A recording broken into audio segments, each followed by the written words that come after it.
Hi friends, இன்றைக்கி நம்ம கிச்சனில் நார்த் இந்தியன் ஸ்டைலில் மட்டன் தால்ச்சாவும் சிம்பிளான கீ ரைஸும் தான் பார்க்க போகிறோம். அதுக்கு நான் இன்றைக்கி 50 கிராம் துவரம் பருப்பு, 50 கிராம் மைசூர் பருப்பு, 50 கிராம் கடலைப்பருப்பு இது எல்லாத்தையும் நல்லா கழுவிட்டு 1 மணி நேரம் ஊற வச்சுக்கலாம். ஊறினதுக்கப்புறம் குக்கரில் சேர்த்துட்டு 1/2 டீஸ்பூன் அளவுக்கு மஞ்சள் தூள் சேர்த்து வேக வச்சுக்கிறேன். இன்னொரு குக்கரில் 3/4 கப் அளவுக்கு எண்ணெய் சேர்த்துக்கலாம். அதில் 3 ஏலக்காய், 3 கிராம்பு, 1 பட்டை, பிரியாணி இலை இதெல்லாம் நல்லா பொரிஞ்சதுக்கப்புறம் 2 வெங்காயத்தை குட்டி குட்டியாக கட் பண்ணி சேர்த்துக்கலாம். வெங்காயம் நல்ல கோல்டன் கலர் வந்ததுக்கப்புறம் அதில் 1/2 டேபிள் ஸ்பூன் அளவுக்கு இஞ்சி பூண்டு பேஸ்ட்டு சேர்த்து மிக்ஸ் பண்ணிக்கிறேன். இஞ்சி பூண்டோட பச்சை வாசனை போனதுக்கப்புறம் 1/2 கிலோ அளவுக்கு மட்டன், 1 டேபிள் ஸ்பூன் கல்லுப்பு இதெல்லாம் சேர்த்து நல்லா மிக்ஸ் பண்ணிவிட்டு மட்டனோட கலர் சேஞ்ச் ஆகி வந்ததுக்கப்புறம்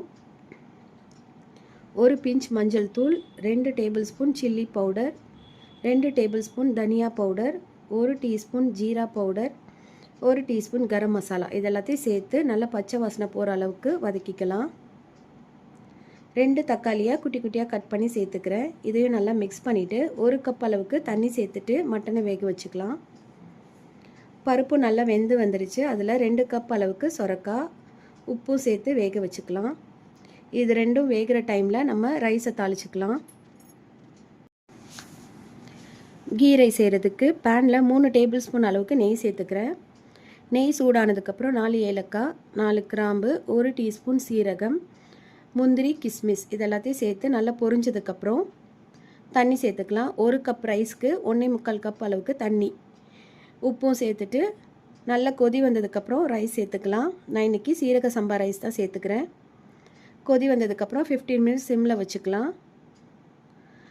15 மினிட்ஸில் ரைஸ் நல்லா வெந்து வந்துடும். ஃபைனலாக 1 டேபிள் ஸ்பூன் நெய் சேர்த்து ஆஃப் பண்ணிக்கலாம். மட்டன் நல்லா வெந்து வந்துருச்சு. அதுலேருந்து கொஞ்சமாக ஆயில் மட்டும் எடுத்துக்கிறேன் மேலே டாப்பிங்கில் சேர்க்குறதுக்கு. இப்போ வெந்த பருப்பு, சொரக்காய் இதை கொதிச்சிட்ருக்க மட்டன் கிரேவியில் சேர்த்துக்கலாம். உப்பு, தண்ணி தேவையான அளவுக்கு அட்ஜஸ்ட் பண்ணிக்கலாம்.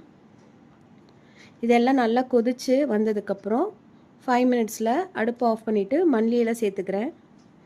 இதுக்கு ஃபைனலாக ஒரு மசாலா ரெடி பண்ணி சேர்க்கணும்.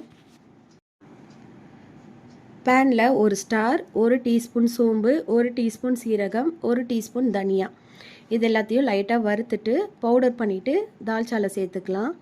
வீடே நல்ல மணமாக இருக்குது. இப்போ சூப்பரான நார்த் இந்தியன் ஸ்டைலில் மட்டன் தால்ச்சா ரெடி ஆயிடுச்சு. கீ ரைஸ் கூட வச்சு சாப்பிட்டு என்ஜாய் பண்ணலாம்.